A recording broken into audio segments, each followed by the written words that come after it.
Hello lovely painter people and welcome back to the studio here in Northumberland. And today I'm going to be doing another watercolour, but I'm working from the first ever book that I did.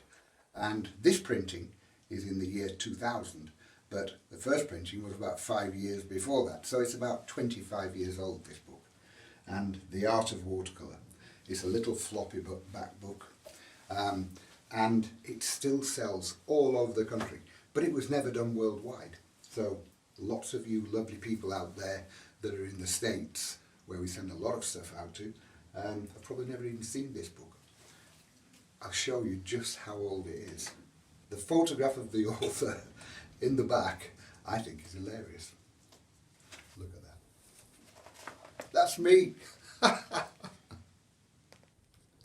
But yes, there's a big difference. But it's still a very relevant little book because it's got so many stages to each painting. Look, loads of them there and a load there, all for one painting. And every painting within the book has got the same amount of stages. And I'll just keep that one because that's one I'm going to work from. So many bits and pieces in there.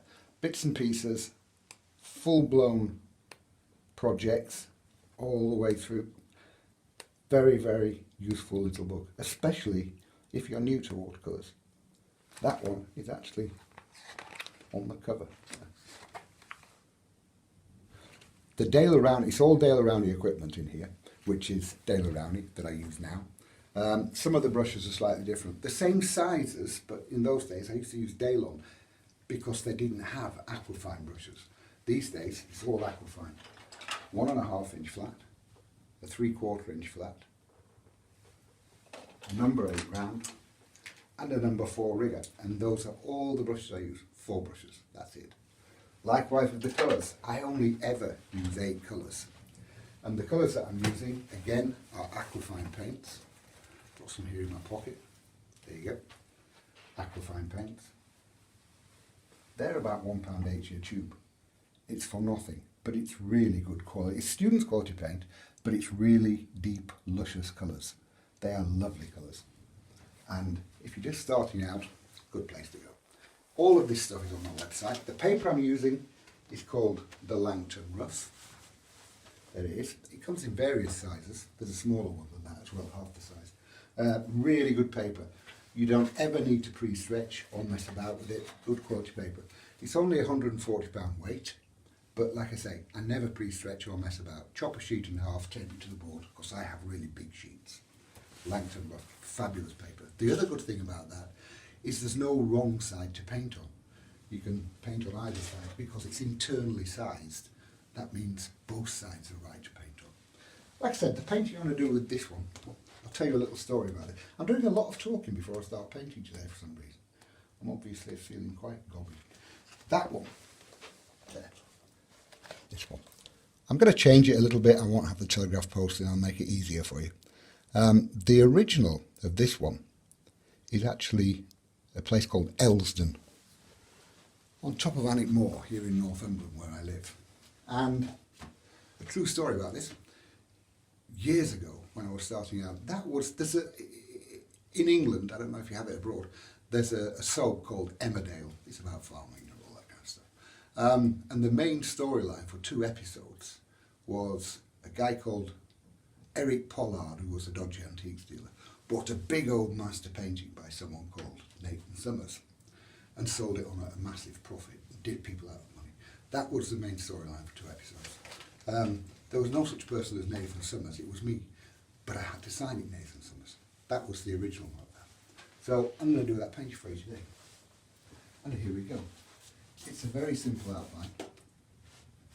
About there. There. Here's the cottage. This is an old, broken down cottage. I don't want perfect straight lines. There's a chimney. There's the end to the cottage. There's the front bit of the chimney. Like I say, no perfect straight lines in this. It's a sagging roof, look there. Sagging down. Another chimney, slightly smaller, further away. Front of that. There's the other end of the roof. And a sagging roof, look wobbly there. Lots of people say I can't paint me because I can't draw a straight line. There are no straight lines here. Windows. When you're painting windows, don't start messing about with sash windows, net curtains, and window catchers and ledgers. You don't need it all. It's the old-fashioned tick. Come up here. Look, it's a tick. Just move the tick around. Look, here's two ticks standing on their end. Got two chimneys. Another two there. A window. It's a tick standing on its end. Window ledge. Tick laid flat. There's another one there. There's a longer tick standing on its end. Two ticks laid flat, you've got two steps. Easy peasy. Don't start drawing stones, it's an outline. A dry stone wall, you're not building the dry stone wall, you're painting it. So it's just, you don't need to do it stone by stone, it's a wiggly line, look, there, end it. Grasses, sorry, for all you people from Sloane Square, grasses. There's a bit more there. Edge of the path. There's the path itself. There's the other side of it. Another dry stone wall coming across here. I'll have a gap in that. We'll have a gate in that one there. Grass underneath that.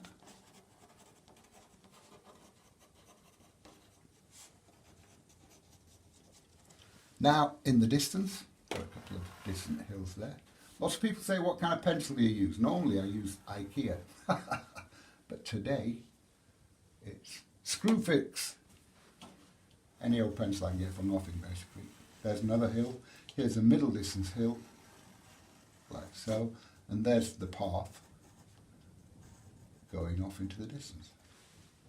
There, very, very simple little drawing. Now it's time for the paint. And before any colour, loads and loads of water. At this stage, you can't put too much on. You can put too little on, but you can't put too much on. Give yourself the time. And I want a nice, strong overcast sky on this one. No light blue fluffy clouds in this one. Big and strong. And there's a lot of it. And to that end, I'm using my big 1.5 inch flat wash brush. As I said, Aquafine. Everything is Aquafine. Now, the first colour, a little bit of yellow ochre, and I'm popping that in the bottom, like so. Wash out, squeeze out, and mop it up. The next colour is burnt sienna. Bit of that, plenty of water. Pop that in there. Oh, nice and bright. And again, wash out, squeeze out, mop up. Now the next colour is ultramarine blue. I say ultramarine blue, it's French ultramarine blue. I just call it ultramarine blue. And a bit of burnt sienna. Ultramarine blue and burnt sienna. Plenty of water. Pop that in the top. Don't be afraid. I mean, I know that's really dark. Don't be afraid of the dark. Because remember, this is always going to dry about 30% lighter than when I put it on, so allow for that. Coming all the way down. Don't stop when one colour reaches the others, look. And coming all the way through. That way you don't have hard edges where the colours meet each other.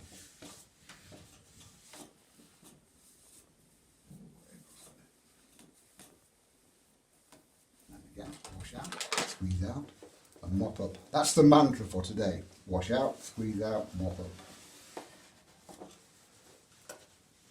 Just go through that one more time.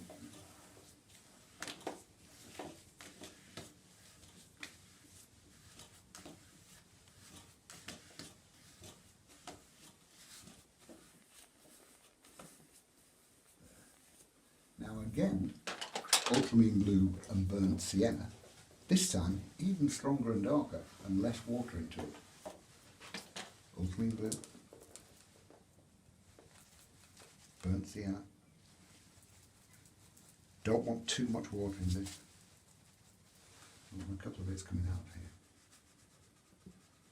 Now, if this were a light blue, fluffy clouded sky, I wouldn't want this colour starting to run down. But for an overcast sky, it's nice to have your clouds coming down to the hills, running down towards the hills. Now wash out, squeeze out. I've got my dark clouds in there. Now for light clouds, don't start messing about with your kitchen rolls. It's like setting up the Blue Peter studio when you're doing the clouds. I've seen all kinds of things used for them. Kitchen rolls, tea towels, sponges, pots of salt, hair dryers, everything. All you need is your brush. Wash out, squeeze out, let some paint out. And again, wash out. I'm washing out between clouds. That way I'm taking paint out rather than just moving it about. And again, a bit more here. Join them up there. As I'm taking out there, I'm just going to drop a bit back in there. Wash out, squeeze out. Take out a bit of cloud on top of those.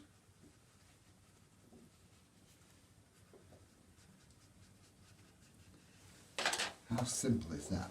But it's all done while it's still good and wet. Now, I'll just leave that 5 minutes to dry. Now my sky isn't quite dry yet, you can still see a bit of glistening going on here, but you can see already how much lighter it's drying than when I put it on. So like I say, it's still a bit wet, but I'm going to start and paint down here in the foreground where I'm not in danger of touching anything in the sky.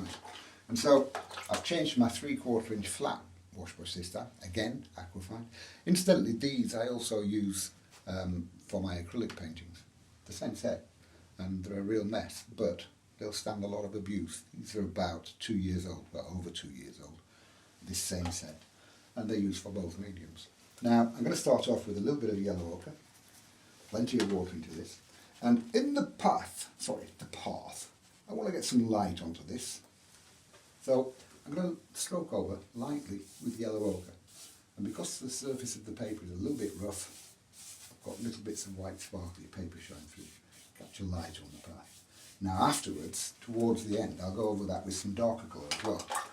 So I'll have yellow ochre sparkling through here and there, and a little bit of white paper sparkling through here and there. Whilst I'm in with the yellow ochre, this is a very quick painting, you don't need to mess about with this one. I'll have a bit of yellow ochre over here as well. These will be foreground grasses eventually, like that. But at the moment, I'm just whacking colour on. I'll make them, whack, that's a technical term. I'll make them into grasses afterwards. Bit there. Bit there. Now again, burnt sienna, the colours of the sky really, with a few extras. Bit of burnt sienna, bish bash bosh, like that, not like that, just like that. And a bit of that there. Just burnt sienna.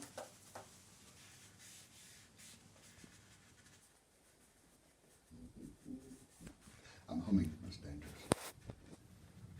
Now, Hooker's Green and burnt sienna. I've got to use this Hooker's Green.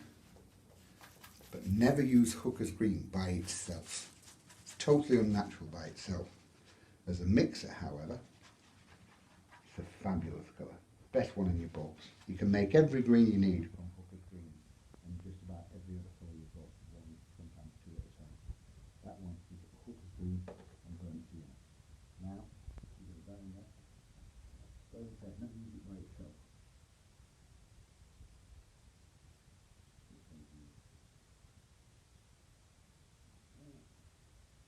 Even though I'm going in with green now, I'm still not making grass out of it.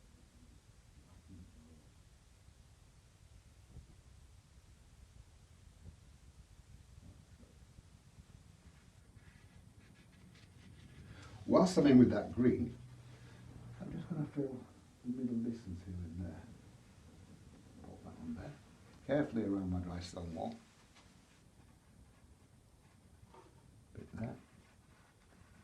Now, I want to give the impression that this part goes away, disappears, and then re-emerges. So, I need to get a bit more depth down the bottom of that. And all I'm going to do is going to there with a bit of blue. Ultramarine blue. Don't change your blues, not for anything natural. Bit of blue there, look. Bit there, it's very dark there. Now, wash out, squeeze out, and with a clean damp brush, just stipple on, look, with the sharp of the brush. Give that hill a bit of texture, a bit of bumpiness.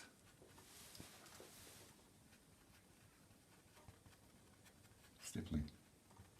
Dib dab dob. Dib dab dob. And I'll leave that for a second. In the meantime, the sky is dry enough at the base now to do my distant hills. So again, ultramarine blue and burnt sienna. This hill is a long way off. Don't want any detail in it, and I don't want it too strong in colour either. Bring that forward like so.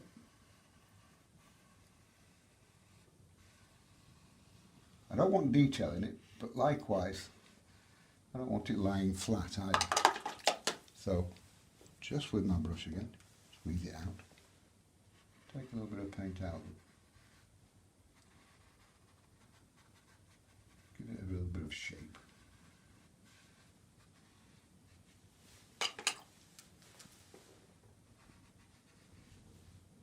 Like so. Now again, ultramarine blue and burnt sienna. This time a touch stronger for the other distant hill. Because I'm using a sharp edge brush, like a flat brush, it's easy enough to go around that cottage. Very simple. Now over here, I'm going to leave the top part of that hill unpainted. There is a reason for that. I'll think of it in a minute. Well, hello. All the way across there. Now the reason why I've left that unpainted is because now I'm going to drop in there with a little bit of yellow ochre.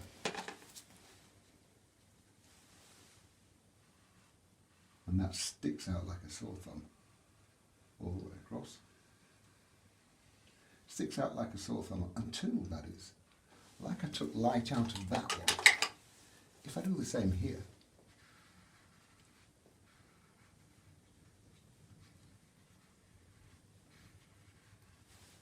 but this time take the blue into the yellow into the blue, soften them together, and without fiddling about too much. I've got light on my heels.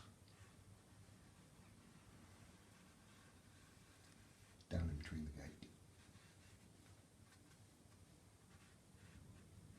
There. And now leave that to dry now. Now, quite often when you're painting a path in a landscape painting, it looks like the path is kind of like sitting on top of the grass. So, you know, it's like plonked on top of there rather than sitting down in the landscape. So while all this lot is still slightly damp, I'm going again with ultramarine blue and a tiny touch of burnt sienna and lots of water, and gently stroke over, deliberately dragging in a little hint of green from either side there. So now I've got all the colours of the landscape in there. Bit of green, bit of white, bit of yellow ochre, some blue, it's all in there. When I get the final grasses in, it will then sit down into the landscape. So I've got all the big bits done, now to the cottage. And I'm changing to my number 8 round brush for this. A very useful little brush. And I've got raw umber. Raw umber is the only brown I use. So I've got a nice standalone brown with raw umber. If I put a touch of blue into there, I've got sepia. Put a little bit of burnt sienna into my sepia mix, I've got Van Dyke brown. Take my raw umber and burnt sienna together, I've got burnt umber. So I've got 4 different browns from one tube. Really easy. And fairly dark to start with. And then the dark side here, the dark side. Just filling in. Don't start messing about painting stones. You're not building this, you're painting it. Don't go stone by stone. I shall give the impression of stonework when all this is dried. Filling in there and down here. or with a number 8 round brush. This is a very useful little brush, and I think that's about £2.50 on my website. I don't use expensive kit. Even though I'm a supplied artist and I get everything for nothing, that doesn't mean I pick the most expensive, because the most expensive isn't necessarily the most versatile. Now, a lot more water into that same brush full of paint. Fill that side in there.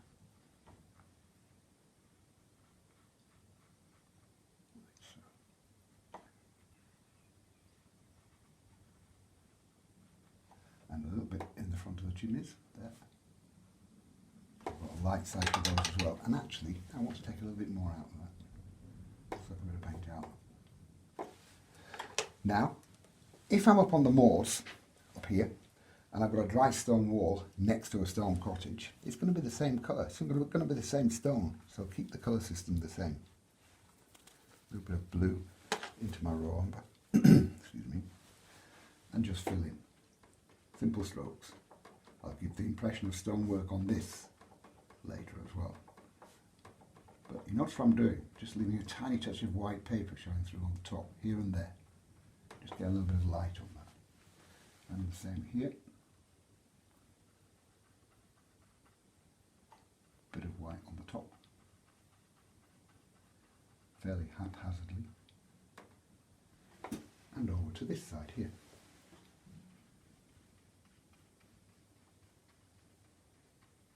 I'm going to have sheep posts on top of this in a minute.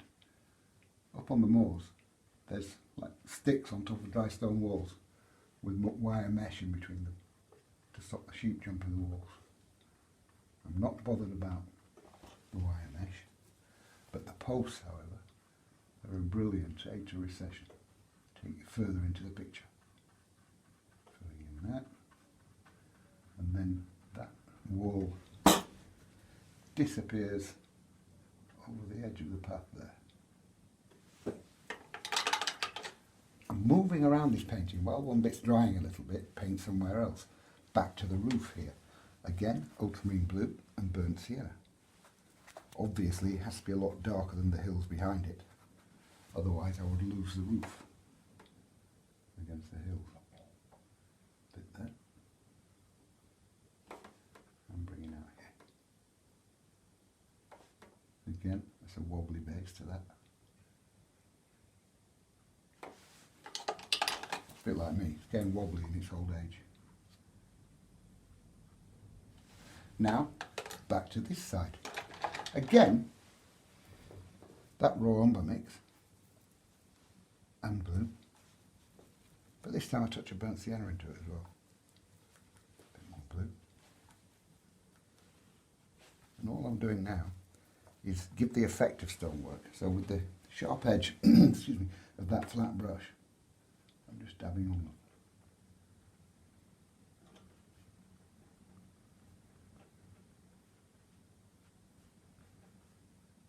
Leaving some of the undercolour showing here and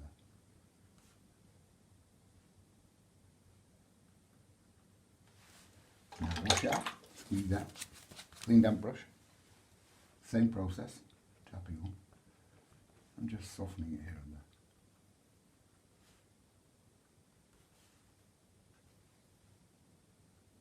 That bit there, that was digital art.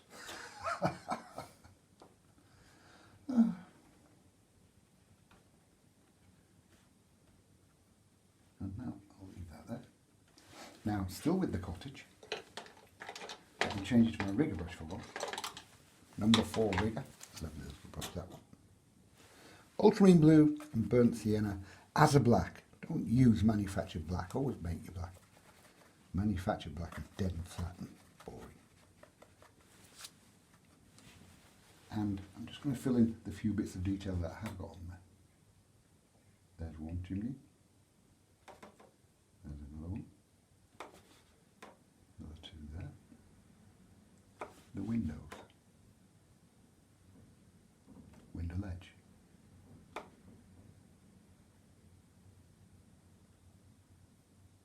The door. 2 steps underneath it. There. Now, That dry stone wall has dried a little bit, so still with the black look. I'm just squiggling the brush around a little bit. This dry stone wall is a way off, therefore you don't need to see much detail in it. Just squiggly bits. Look. When I finish this painting, I'll show you how to do a bit of a dry stone wall closer up. Squiggling the brush around again. Edge it there. And again here, just over there. Edge it there. Bit of dark there. And again, edge it. Squiggle, squiggle.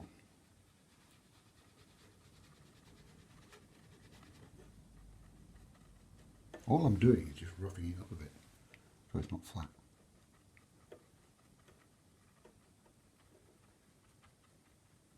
And here we are with the sheep posts, like I said earlier. Look. Fabulous age of recession. These are up and down all over the place, but the general trend is getting shorter as they go further away.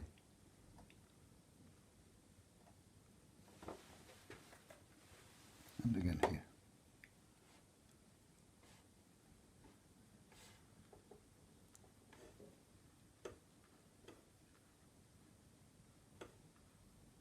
Quiet then, probably, didn't it?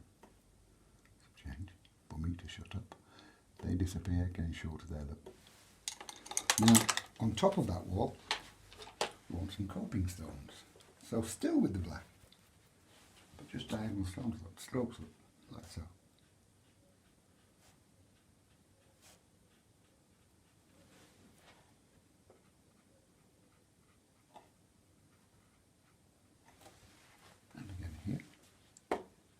Corner of that big brush. There you can see those more clearly.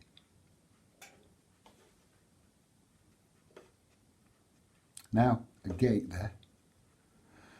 When it comes to painting a gate, this is when you normally go to your smallest brush and paint gate catchers, hinges, chains, little knots in the wood. All you need is your big brush, look. It's a stick, another stick, one there. Gate.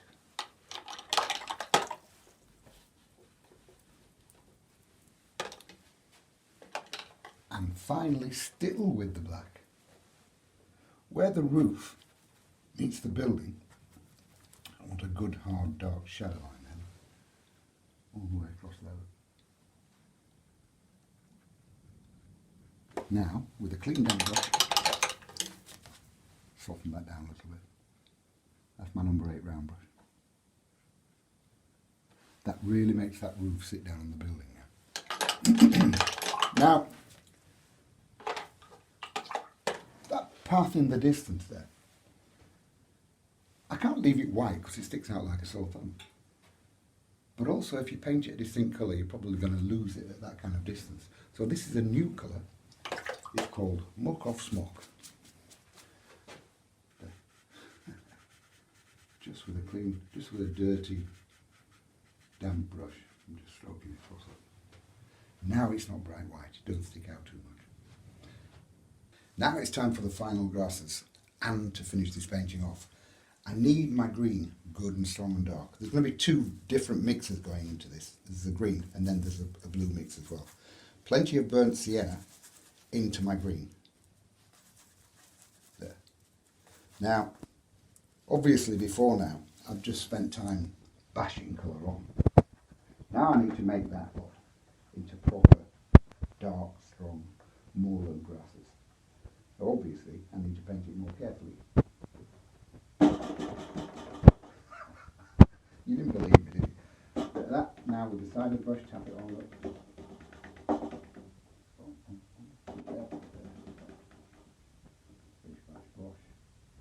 A little bit of light coming from that gate, look, through that gate first. Now start, lift that up.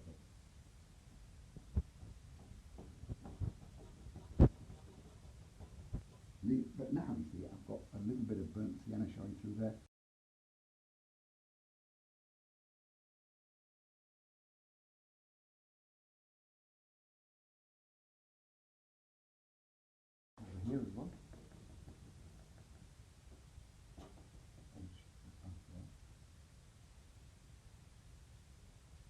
Now it's these flicks here that really make that cottage sit down into the landscape there. See what I mean?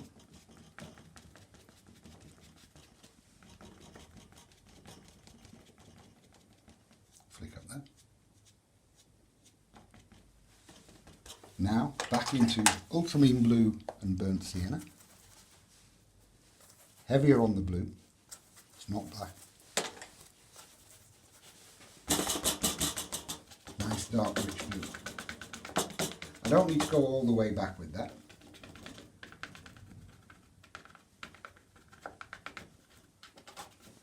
Again, flick up.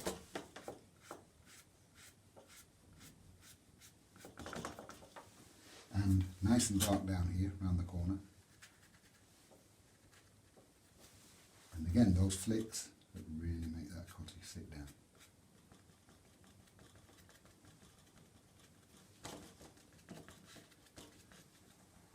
Now, whilst I'm in with that blue, I'm just going to go flat into paint with my 3/4 inch brush.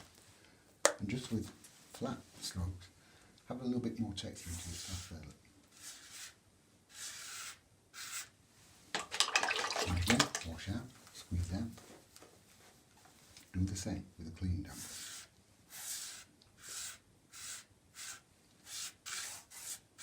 Now, finish off the grass.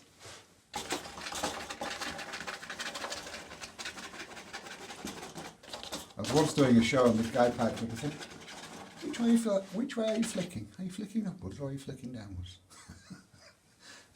I'm just playing the piano still.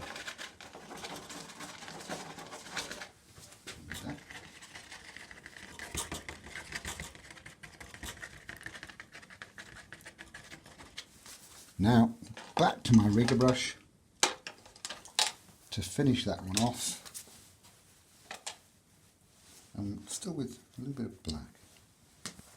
We'll have a buzzard up in the sky there. Like so. Which is just a tick with a stick. There, a buzzard. Now, just before I take the tape off, I want to show you one quick thing here. So I've got another little piece of paper here. Just to show you, I talked about dry stone walls earlier. That one is a long way off, quite a bit way off. You don't need that much detail into it. If you've got a dry stone wall closer up, more detailed in your landscape, people do tend to build it and do it stone by stone. It's a very simple process, but again, you need to be quick. I'll just do a little bit of a section of dry stone wall here. This is a colour called sand, Charles Evans sand.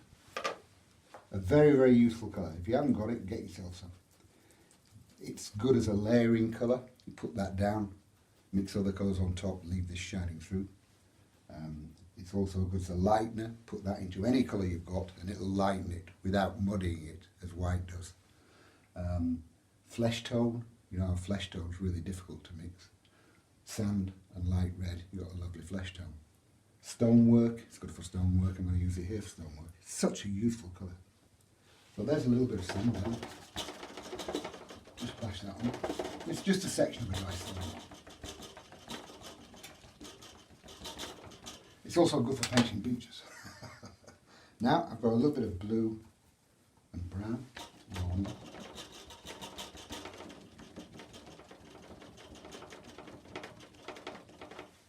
And now here's an old credit card. And all I'm doing is just scraping.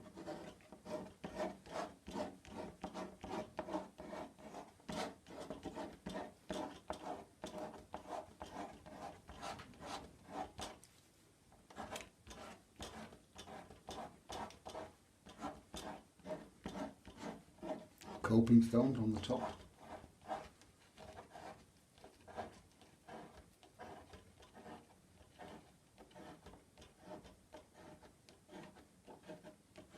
There you go, dry stone wall. There you go, a little bit of dry stone wall. You can imagine if you carry that on into your painting, your detail gets slightly less as you go further away. All I'll do now is take the tape off this one and you can see a finished picture.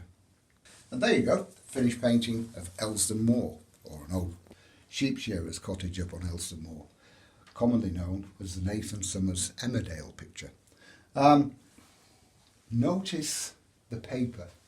You've seen how much water I've put on this paper throughout the painting. The sky was absolutely flooded, but when it's dry, look, totally flat. And this is not pre-stretched. The Langton Rough paper, fabulous paper. Another little book, which I didn't tell you about, is this one, especially if you're a beginner. But actually you don't even need to be a beginner because this has got all the mixes in. It's Charles Evans' pocketbook for watercolour artists. There's so many tips and techniques and bits and pieces in here. There's lots of projects as well, stage by stage bits. But it's a very handy, useful little book for you to keep in your paint bag. So many people do. It's a bit of the go-to book for watercolour artists, really. And all the mixes that I talk about, look, are all in there. Lots of different mixes. Charles Evans pocketbook, really useful book. Have a look on my website, everything's on there. And the next one I'm going to do is going to be an acrylic one. See you soon, bye.